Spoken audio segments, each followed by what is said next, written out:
You're 8 years old, clutching a die-cast Countach in your small hands, turning it over and over as you watch it on the big screen. Maybe it's the Cannonball Run, maybe it's a music video on MTV, or maybe it's just a commercial where the hero drives something that looks like it was carved from a single block of impossibility. The toy car weighs almost nothing, but somehow it feels heavier than all your other cars combined. The doors open upward on tiny hinges. The proportions are completely wrong. Too wide, too low, too sharp, like someone drew a car from memory after fever dreams about the future. On screen, the real version tears through city streets or desert highways, making sounds that your little plastic replica can only dream of. It doesn't look like it belongs in the same world as school buses and minivans and your mom's sedan. It looks like it time traveled here from a cooler universe. And in that moment, without knowing anything about horsepower or handling or depreciation curves, you know one thing for certain. You want that car more than anything you've ever wanted in your life.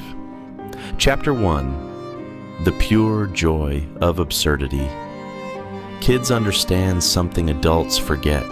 Sometimes the most ridiculous thing is also the most wonderful thing. And Lamborghinis are gloriously, magnificently ridiculous.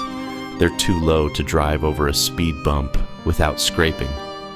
The doors open upward like a superhero's cape. The engine is so loud it sets off car alarms just by existing.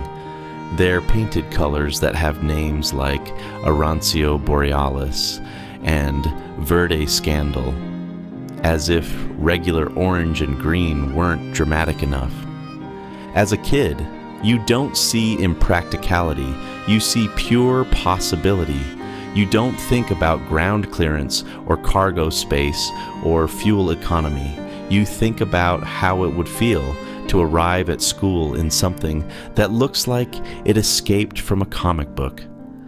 Adults worry about things like, is it reliable? And where will I put groceries? Kids ask better questions. Does it look fast when it's standing still? And will everyone turn around when they hear it coming?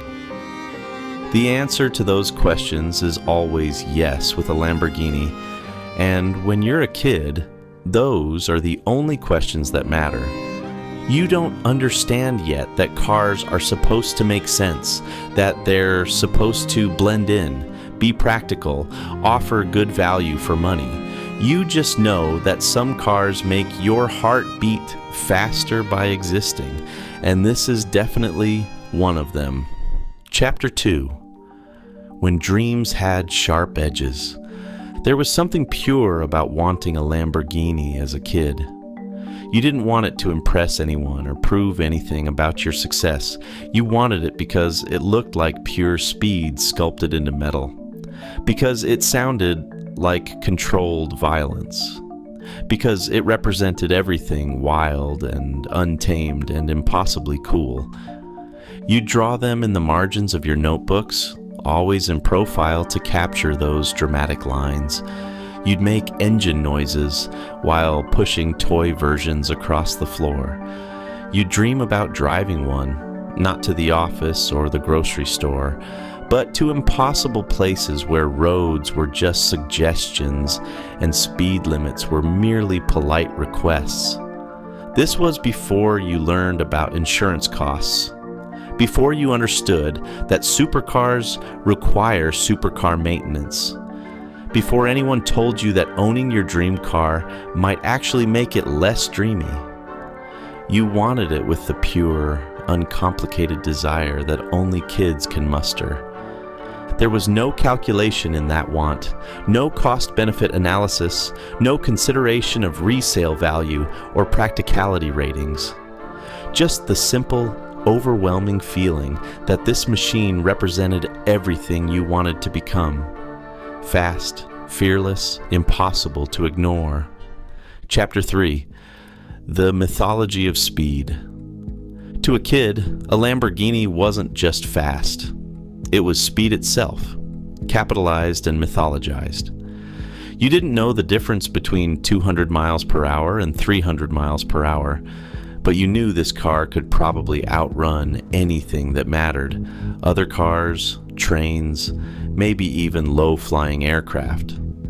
You created elaborate fantasies around this speed: car chases through mountain passes, racing against jets on airport runways, outrunning natural disasters while looking impossibly cool behind the wheel. The speed wasn't just about getting places faster. It was about transcending the normal rules of physics and possibility. The sound was part of the mythology too. That unmistakable V12 howl that seemed to announce, something important is happening here. You'd recognize it from blocks away, crane your neck to catch a glimpse, feel your pulse quicken at the sound alone. You didn't understand that the sound was engineered, that the drama was designed.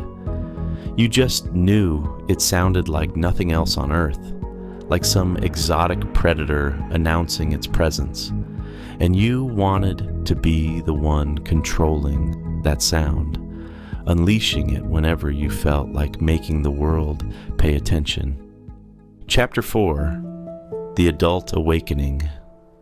Then you grew up, and somewhere along the way, practical thoughts started creeping in. You learned about things like visibility issues and maintenance costs, and the fact that most supercars spend more time in shops than on roads. You discovered that the same dramatic styling that captivated you as a kid might look a little try-hard in the office parking lot. You started appreciating subtlety, cars that were fast but didn't announce it, machines that prioritized capability over appearance. You began valuing things like reliability and comfort and the ability to navigate a drive-through without performing geometric calculations.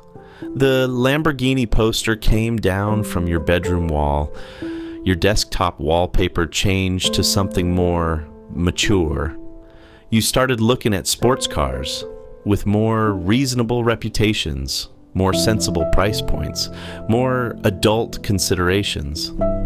And you convinced yourself this was wisdom, that growing up meant understanding that the most desirable cars weren't necessarily the most dramatic ones, that sophistication meant appreciating engineering over styling, substance over flash.